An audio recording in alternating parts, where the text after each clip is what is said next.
All right. Well, good afternoon. Welcome. Welcome to the Tygron webinar on TQL and indicators. I will be doing it in English today because the idea is that we'll also be placing this recording online. And for our international recordings, I prefer the English, or I'd rather offer the English version to everyone. So if that's all right. Good afternoon. Welcome to the Tygron webinar on TQL and indicators. My name is Rudolf. I'm an employee here at Tygron. I specialize in custom solutions. So actually building things in the Tygron platform is my work. And today I'm going to show you a few of the basic principles that are required to add calculation models to your own projects. Specifically, those building blocks will be TQL, the Tygron Query Language, and indicators, the calculation models which will actually score your project. To start, a quick overview. In the Tygron platform, we have the ability to add indicators to our project. There are a few indicators which are already offered by default by our technology. For example, a heat stress indicator or a parking indicator. And each of those indicators can be added to the project and will begin to judge, that sounds very harsh, how your project is currently doing. For example, the parking indicator, it gives me a score of 12% for my current project. That's fine, for a definition of fine, I suppose. And if I click it open, I get some more information on what that score is composed of. So I have a couple of neighborhoods in my project, and they have a certain requirement of parking spaces and a certain target which needs to be met. And the difference between those two is why I'm not scoring 100%.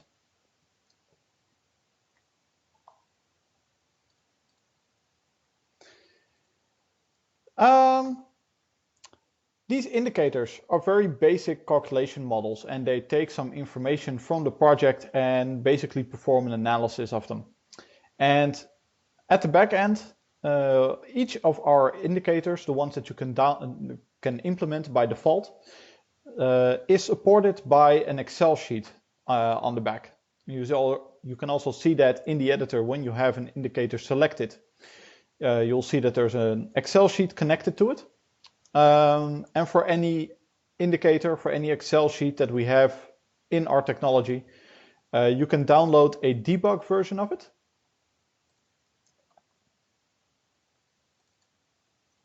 And let me just open it up. There. Whoa, wrong one. This one. You can download a debug version of any Excel indicator, and you will be able to inspect readily all the information that is available in that indicator and the exact process that it goes through.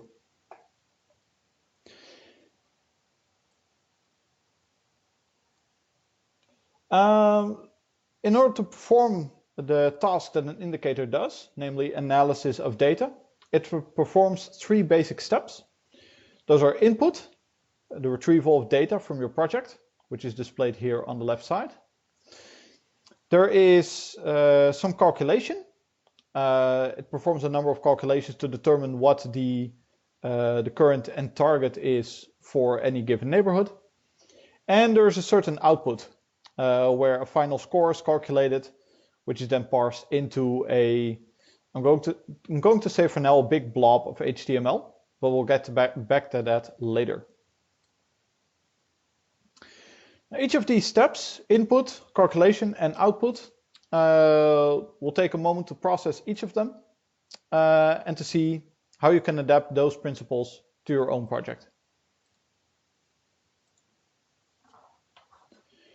To start, naturally, we'll focus on the input for an indicator. Now, for input on an indicator needs information on the current state of your project. And to do that, it needs to request data from the Tygron platform, from your project, about what the current state of the project is. In order to indicate what kind of data it needs, we have added a Tygron Query Language to our software. It's abbreviated to TQL. It's basically a querying language to retrieve information from your project. And in order to get started with that yourself, you can go to, well, in our upcoming version, it's current situation and then queries. If you're still working with an older version of the Tygron platform, it should be somewhere under tools and then query tool.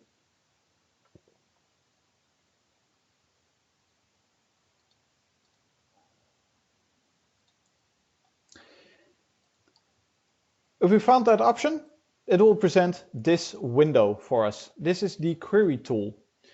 The query tool is basically just an instrument, a means to help you constructing valid TQL queries. For a very basic one, I have a project and it has a certain land area.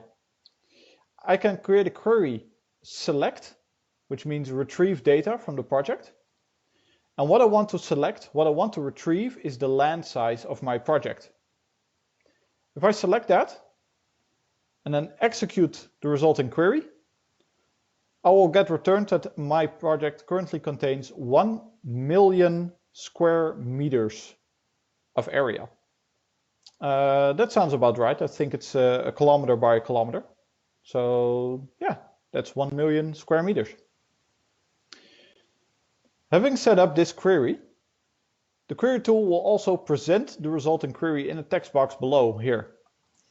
This is not just to illustrate you exactly what you've said, but also to provide you with the means to easily take this query, to copy it, and to use it elsewhere, for example, in your Excel sheet. We'll get back to that soon. First, a little bit more about how we can construct queries. We've started with a simple one, select land size, but the real power of TQL is in the clauses that we can add to a query. A clause is basically a filter or a condition that your data must conform to before it is actually counted in the end result. For example, if I just say select land size, I get all the land size in my entire project. But maybe I do not want the land size of my entire project. I want it of a certain neighborhood. I have a number of neighborhoods in my project. So here's a neighborhoods map. The largest neighborhood I have is Belgisch Park, which is apparently pretty large.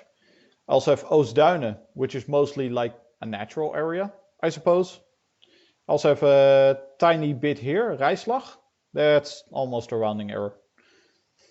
And a small bit from the beach, basically the edge of the entire landmass of the Netherlands.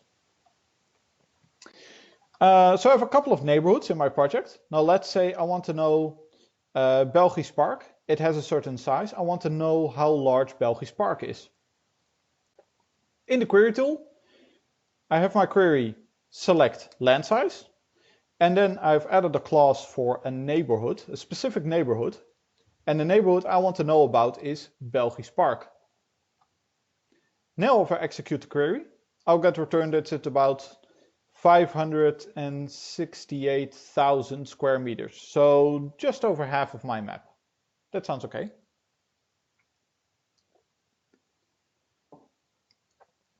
So with this clause, we've reduced the amount of data that actually ends up in our end result. I've only requested the land size of that which fits my neighborhood.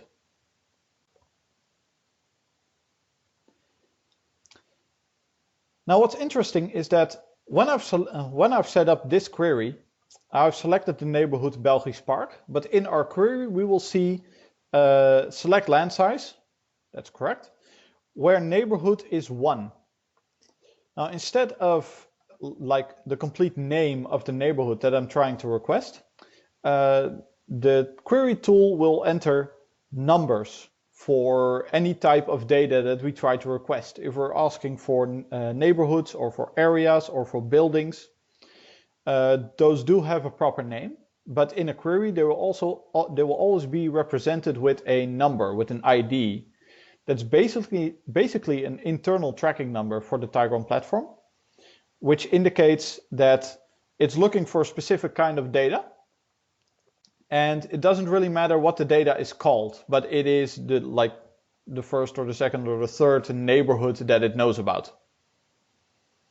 This makes it possible to change the name of the neighborhood without worrying about whether your query still works. If I were to change the name of Belgisch Park to something else, it would still be neighborhood number 1, and I would still be able to use this query to retrieve that same landmass.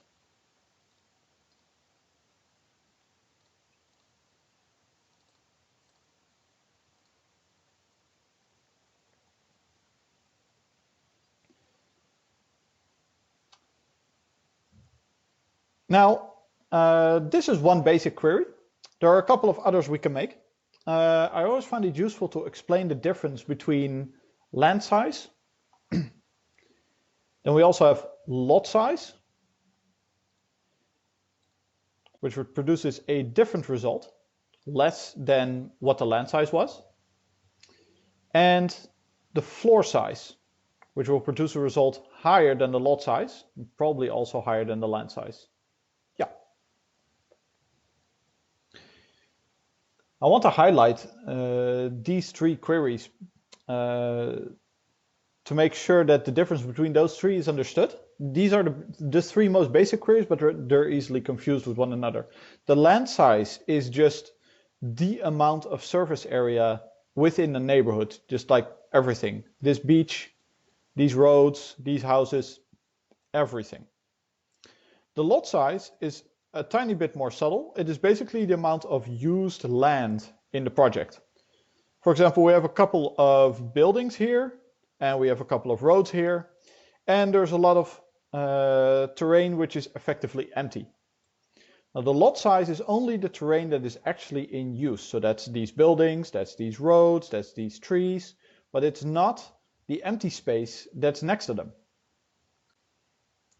So the lot size is basically the footprint of constructions, of buildings, of things which are present in the 3D world. The floor size is an extension of that. I will hopefully make it a bit more clear. If we have, for example, these apartment buildings, their lot size is just the footprint of the building, the amount of space that they take up on the surface. But the floor size is then also the lot size multiplied by the amount of floors that they have. That means that their floor size is 1, 2, 3, 4, 5, 6-ish. 6 times as much as the lot size is.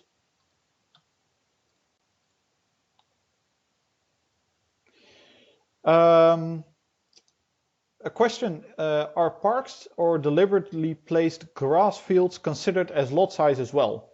Yes, they are. If we have, let's see if I can find a parking space, that's not the same thing.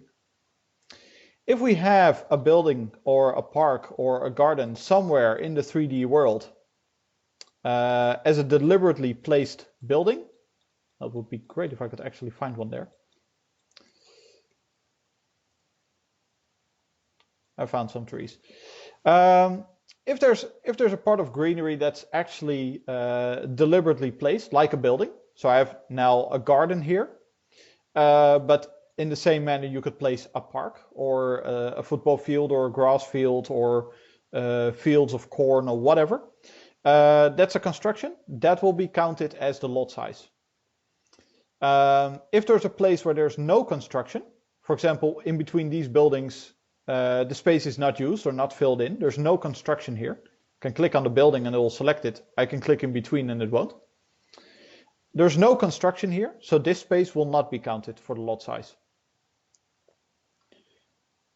So as a quick recap, land size is everything. Lot size is the footprint of constructions, constructions in the broadest sense. And the floor size is the lot size, the footprint, multiplied by the amount of floors for each and every construction.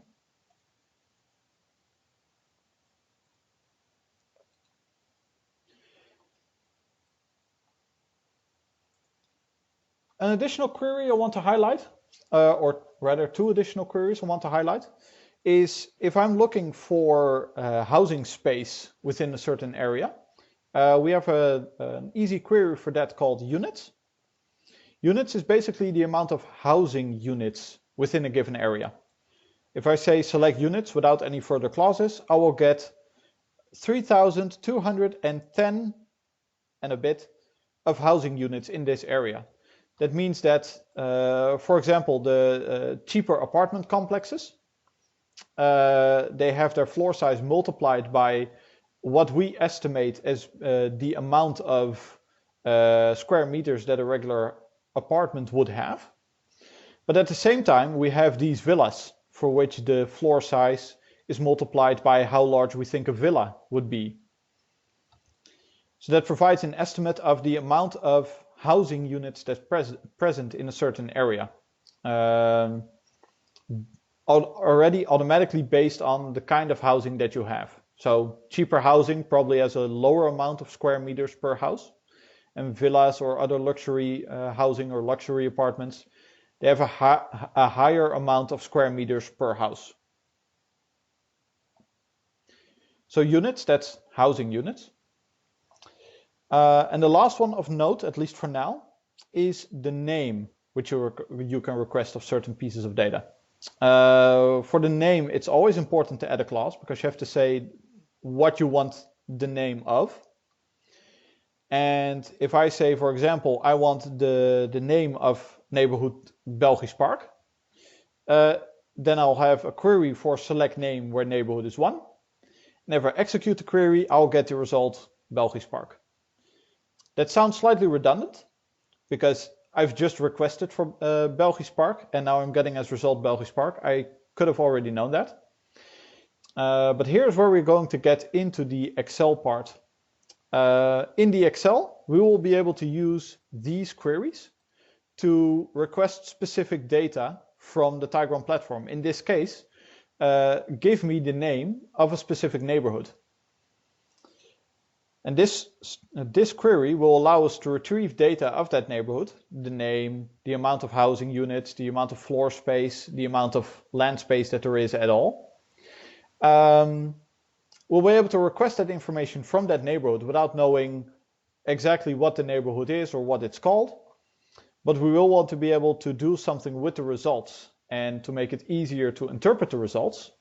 For example, looking at the parking indicator, we know that in a certain area, the parking spaces have a certain ratio. If we want to make these numbers make sense for a given neighborhood, we also need the name of that neighborhood.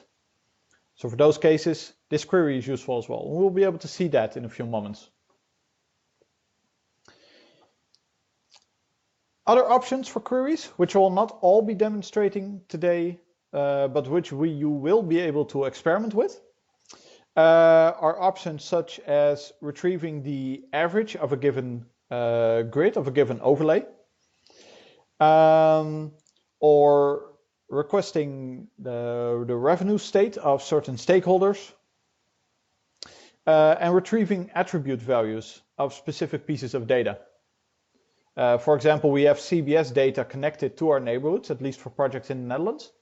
And with an attribute query, you would be able to take that CBS data from the neighborhood as well and use it in your own calculation models. So those are a few examples. And this will provide us with the input for our Excel indicator. Now, we need a slightly better idea of how an Excel indicator really works. So for that, I'm going to go back to the debug sheet that we downloaded just a few moments ago. What I want to show here is that we have a number of basically input columns here on our left. And for each neighborhood, there is a row. So there's a row for Oostduinen, there's a row for Belgisch Park, there's a row for Rijslag, there's a row for whatever neighborhood 4 is. The reason that says 4 here is because it actually says neighborhood name is 4 in our project. Come on, there we go. This is actually neighborhood, the name is 4 for some reason.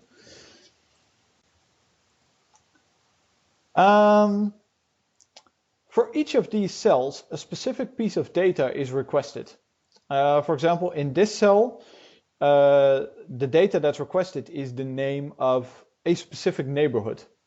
And the result of that query, of that request for data, is Oostduinen. In this cell, the amount of surface area of parking lots is requested, also for Oostduinen. Also the amount that's in the underground of Oostduinen. Now this is done through queries. Specifically, what's happening in this cell or in this Excel sheet, and again, you can add one of our default Excel sheets and download the debug version of it to inspect this with your own project as well. The tops of these columns, they have a cell, and that cell has a particular name. Now normally in this entry bar for Excel, you would see the coordinates of a given cell. For example, this is cell B12. But Excel offers you the ability to enter names for specific cells. Now, we leverage that functionality to basically indicate within a certain spreadsheet what cells have to be filled with what kind of data. Now, if we zoom in here on this example, in cell B16,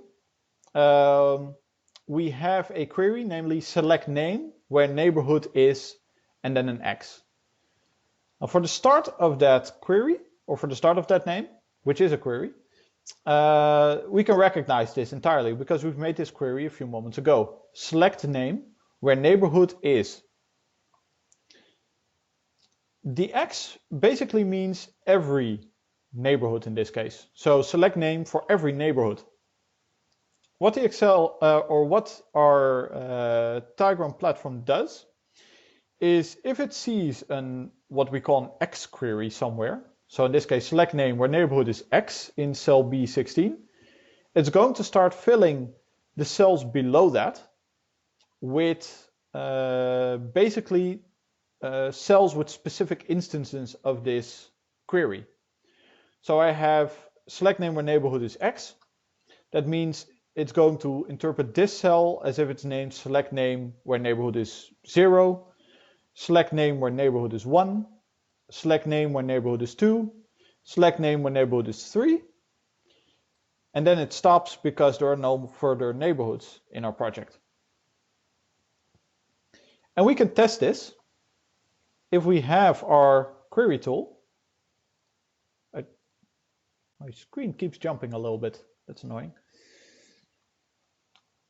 If we have our query tool and we say we want the name of the neighborhood Oostduinen, that's neighborhood 0. Belgisch Park is neighborhood 1. Oh, I keep clicking wrong. Rijslag is neighborhood 2. And whatever 4 is neighborhood 3. And we see that in our debug sheet as well. Oostduinen, neighborhood 0. Belgisch Park, neighborhood 1. Rijslag, neighborhood 2. And 4, neighborhood 3. It does this for a couple of columns. So this column we have select name where neighborhood is X. And it fills it 0, 1, 2, 3. The next column, the query is a bit more complex. You can make them a bit more complex. But let's focus on the important bits. Here it selects a certain floor size. And it does that for, among other things, neighborhood is X, which means that it'll report the floor size, which meets all of the other conditions, for neighborhood 0, neighborhood 1, neighborhood 2, and neighborhood 3. And it does that again for the underground.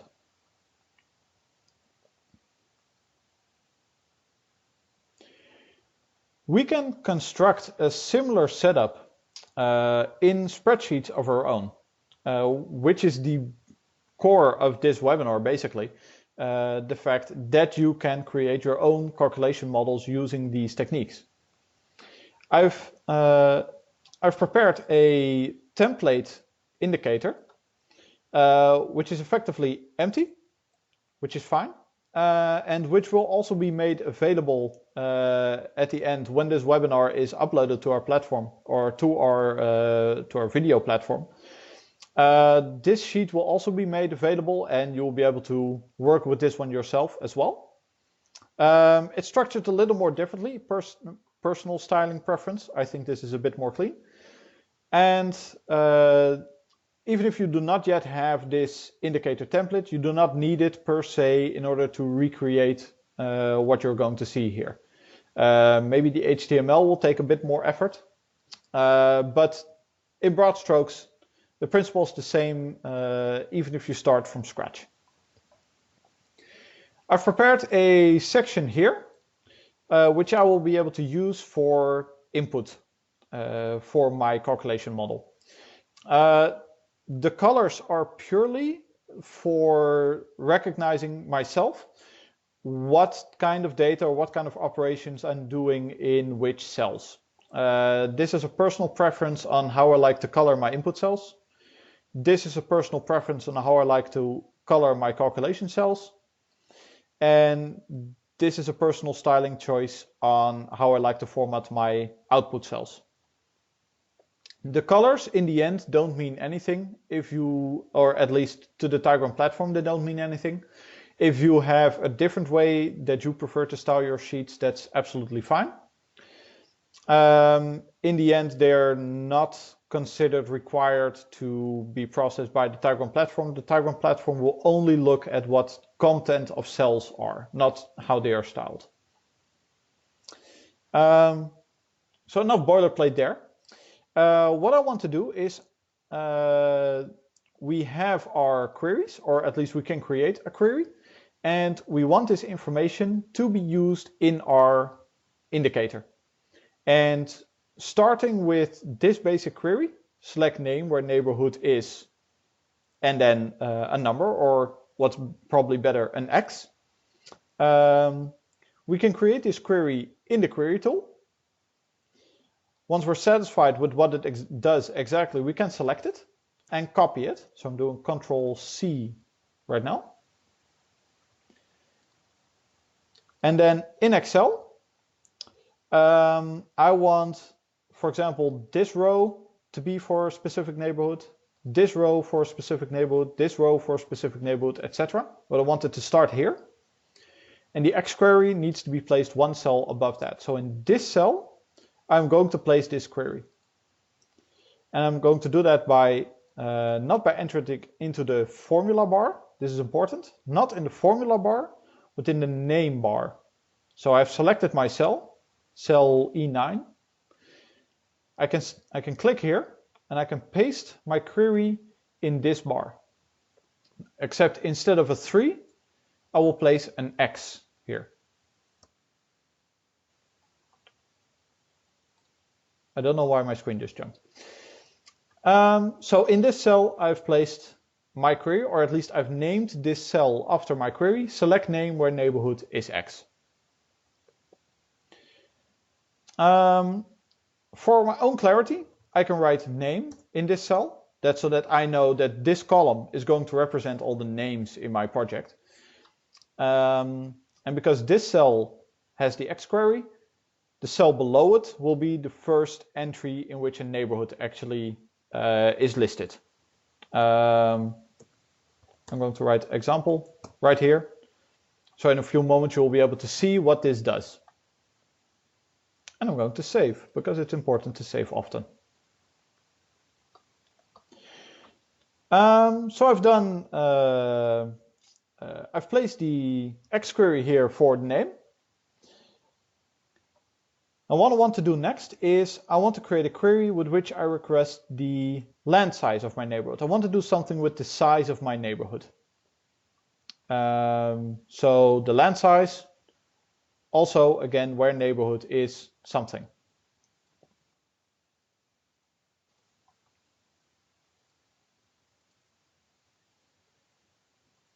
So this will be the land size, and I will name this cell after my query with an X. So that's already 2 pieces of information. That's fun. But what I also want to show you is how you can use this information to perform specific calculations. So I'm going to go back to my query tool. What I'm going to do is I'm going to say I want the lot size as well. And I'm going to add another class to this, namely the map class. Now the map class is important if you're doing sessions in which you want to perform actions which change the base state of your project. You have the base state of your project, which is just how it's created in the editor. But at some point you might want to see what happens if certain measures or certain actions are taken. If I want to create, for example, an additional road somewhere, what kind of effects that would have on certain indicators. If I were to place a bicycle path anywhere, then that bicycle path would not be present in the base state of my project, but it would be part of what we call the maquette state, the future situation. And it can be very interesting to see when actions are taken, what the difference is between a current situation and the planned future situation. So I want both of those pieces of information. I want both the current state, the original state, and that's this query, select lot size where neighborhood is, and this is going to be an X, and map is current. That gives me some information. There's nothing in this particular neighborhood. There is in Belgisch Park. So this query is correct. I'll select it. And I will call this one lot size current. And I will place this query as the name of this cell. Now I also want the maquette state or the planned situation. Yep, looks good.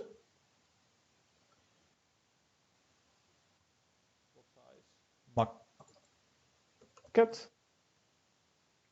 And this one will get the query for the maquette state of the project.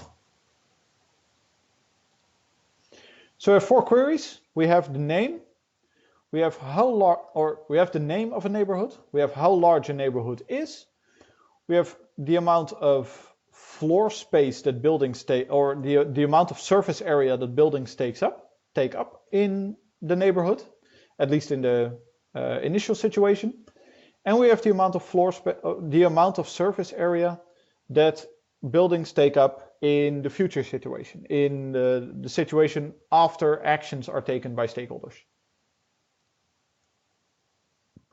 I'm just going to enter a few numbers here so that you get an impression of what the formulas that I'm about to enter are going to do. And I'm saving again, because saving is good. Always save. So this is some information. And what might be interesting would be to see whether we can determine how much of the neighborhood is actually already filled with deliberately placed constructions. So for example, we have basically the ratio of land in use in the current situation.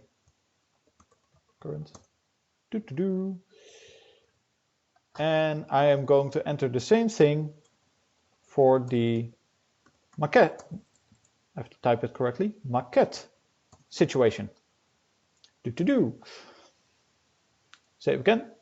Now the ratio of land in use in the current situation, that's very easy. That's just how much is there in use right now, divided by how much can there be in use in total. and I'm going to make that same kind of situation, or that same kind of calculation here, where I'm going to take the maquette of how much is in use divided by how much there can be at max.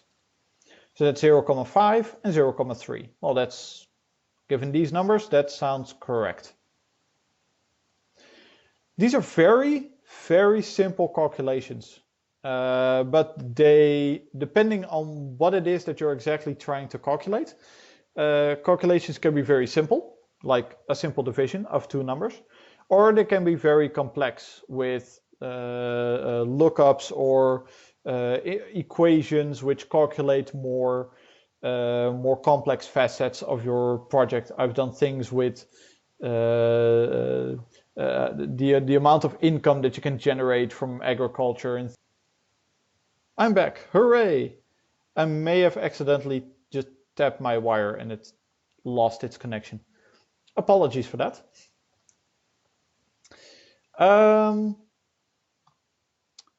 So I hope for the most part you've still been able to follow along. We have the table structure.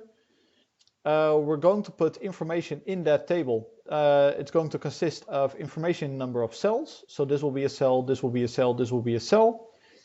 And each of those cells will be placed in a row. So this will be a row, this will be a row, this will be a row in our eventual table structure. Everything that you see around it, the TR and the TD, that's all HTML definition on how a table is structured. So for that, I'll be giving a reference at the end of this video.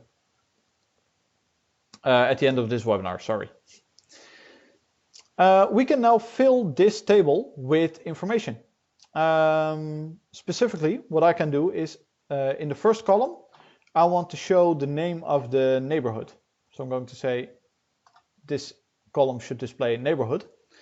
And the content of this cell, I wanted to say if I have a certain neighborhood listed here, and so I'm going to do like something with a conditional. I'm going to say if there is something in this cell, then I want to display whatever's in this cell, and else I'll display nothing. Two double quotes will say I'm not going to display anything. And it's set to Dutch.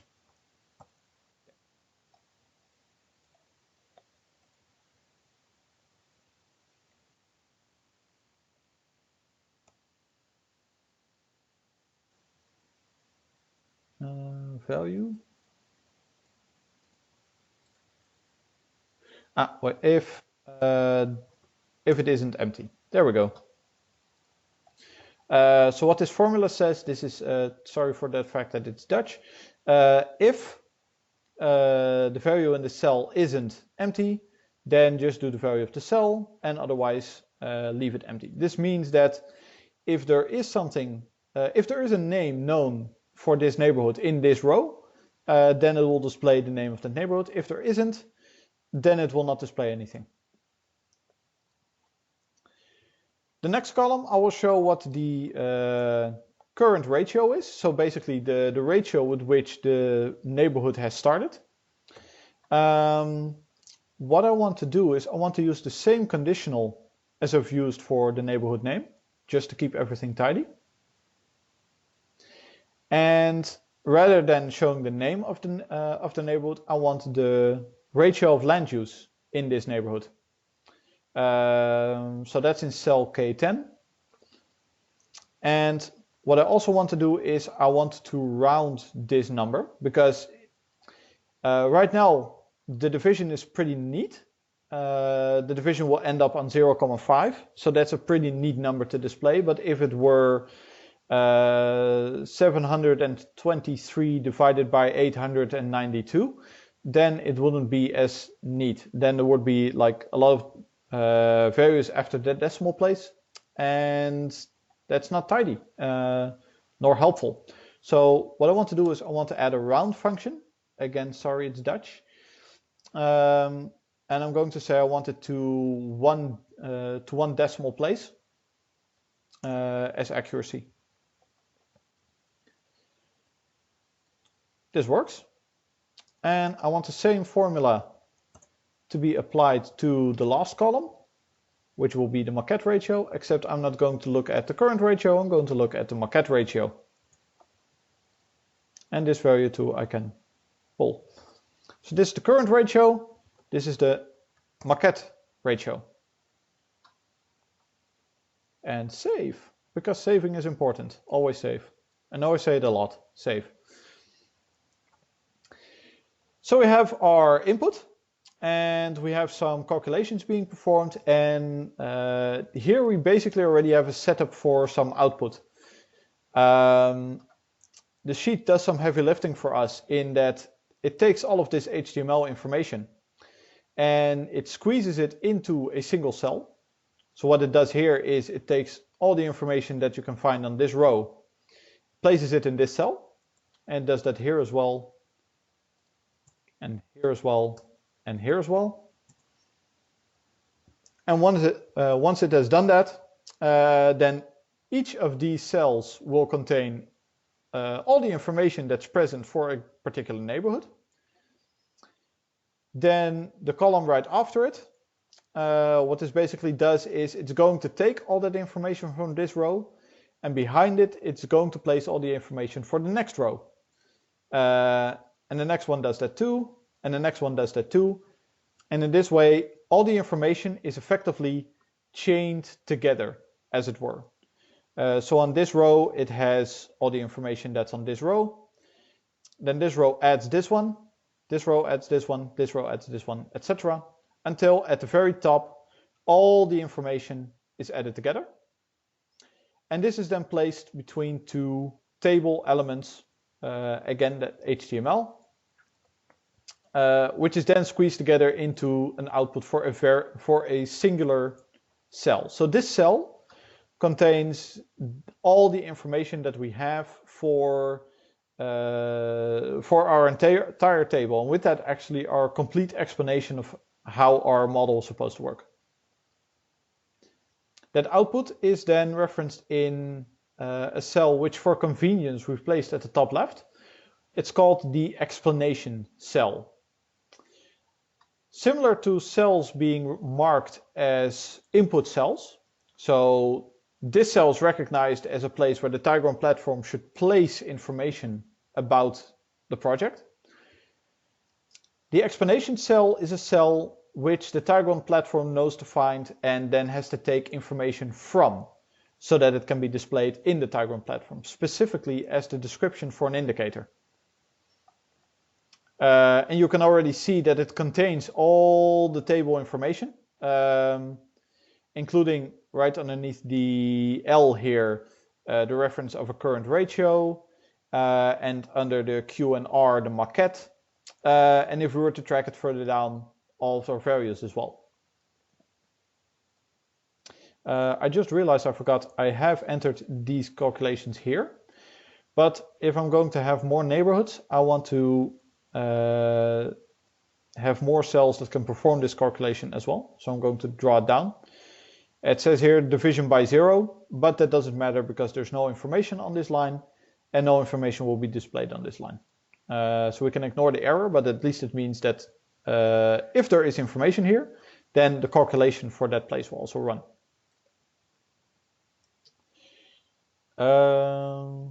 Actually, I'm going to add a error, or is error rather. No, I'm going to do this better. If F11 isn't 0, then we can actually do a division. Otherwise it's 0 and we'll just display nothing and be done with it. Much better. Half of the fun of making Excel sheets, at least in my opinion, is thinking about how to catch like little things like that.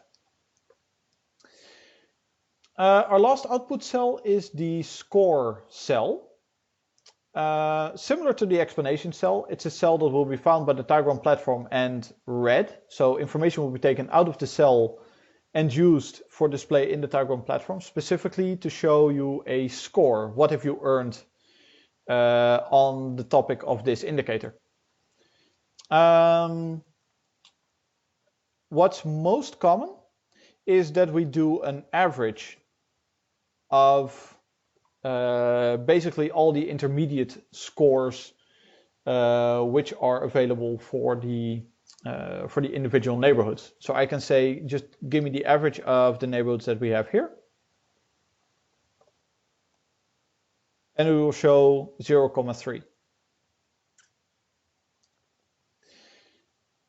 Now what's interesting is what's going to happen now is that when I were to have more space in use, my score would go up. And if there were less space in use, my score would go down. So that would effectively make this a space utilization indicator, I suppose, in that the more space that's in use, the better you are doing. Personally, I don't think that that's a perfect system or an interesting system, because I can imagine that what you would want is to have some space in an area still free, still available for either development opportunities or just general livability of the people there. So what I want to do, I don't want to look at basically the average score. What I want to do is look at the inverse of that. So I'm going to do 1 minus the score that I'm currently calculating. What that means is that the more space is in use, the lower my score will be. Which means that more free space, more open space is actually rewarded. Depending on what your use case is and what you want to do with your indicator, you have to think yourself about what the best way of scoring would be. One last modification I'm going to make to this. This is basically the inverse score. If I divide this by 0.25 or 0,25 it should be, I believe. There we go. Now something even more interesting is happening.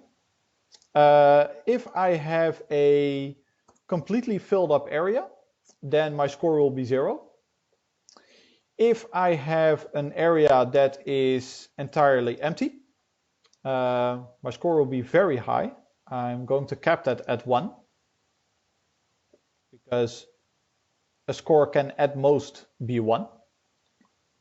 So it's good that I'm trying this. So if my area is completely full, my score is 0. If my area is completely empty, my score is 1.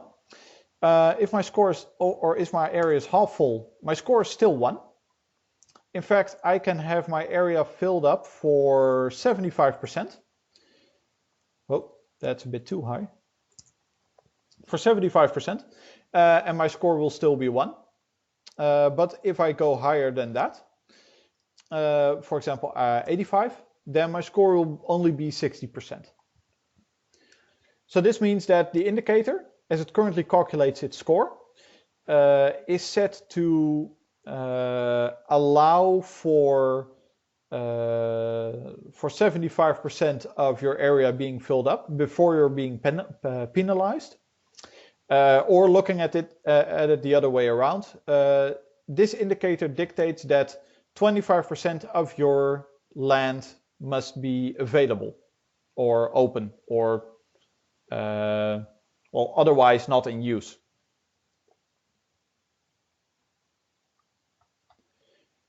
That sounds good to me. So I'm going to save this indicator. And now we can see how this indicator works in the Tygron platform. So if I go back to the Tygron platform, whoa, stay open, thank you. I am going to add an indicator to my project. So that's current situation and then indicators. Or in the old version, indicators and then indicators. Then go to add Excel indicator so that a new indicator is added to my project. And then I can I'm going to minimize that. And then I'm going to select an indicator. The indicator that I've just made is still on my computer, so I have to upload it. I'm going to select it. It was indicator template. It's not a template anymore, but still. And this is the new Excel indicator that I've created, or rather the spreadsheet for it. So I'm going to apply this on my indicator. I'm going to say use the absolute calculated score. If I open it now, I get a few numbers. There are two areas which have a certain ratio of 0 because there's nothing there. Oostduinen is just completely empty. 4 is just completely empty, barring a small rounding error. Rijslag, that was the little bit we had over here. It's just completely filled. There's roads and there's gardens and it's just completely full.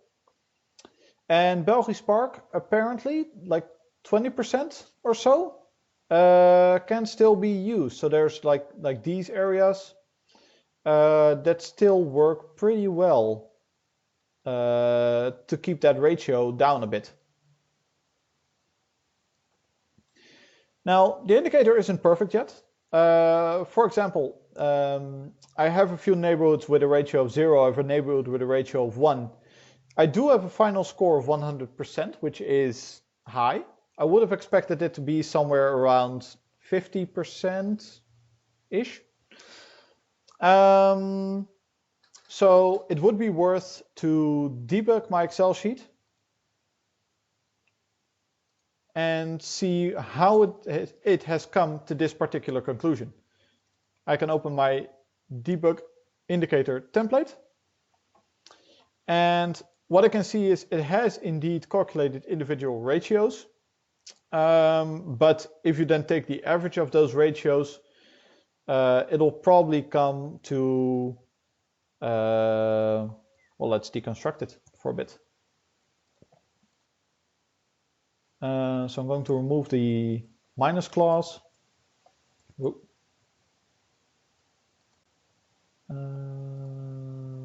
we go. So as it calculates my score right now, it should even be like a score of 2, and that's probably because I'm only because I'm allowing like 25% of free space. Actually, it's more around like 50% of my space that's free, 50% of my space that's used. So according to the conditions that I've set just a few moments ago, I'm actually doing pretty well in this area, but I may want to still fine-tune what I'm doing here exactly. I may want to fine-tune in what way the ratios carry over into the score. I may want to adjust whether certain areas are taken into account at all, given that they have basically rounding errors amount of space available. And I probably want to enhance my display as well, maybe use like explicit percentages rather than decimal values. But these are all small incremental improvements that I can add to my indicator now. But this is the general gist of it. I have my TQL queries which create some input.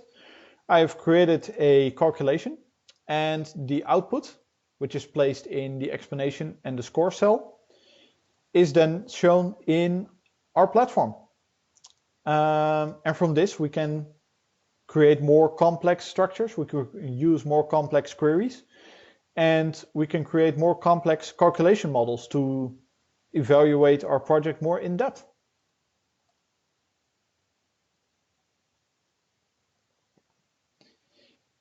Cheers, Sarah. I hope you've enjoyed this webinar.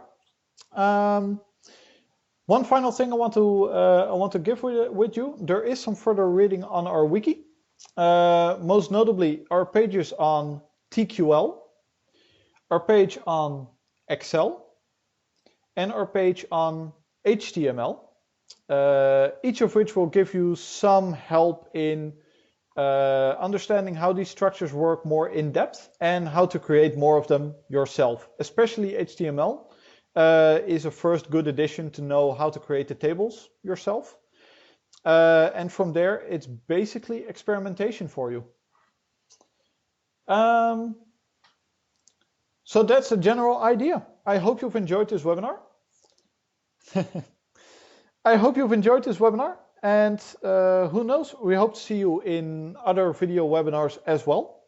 And in about 20 minutes, I know Hans is going to start our next webinar on actions, measures, and upgrades. There will be a new link provided for her on the forum. And that was basically it. Thank you for your time.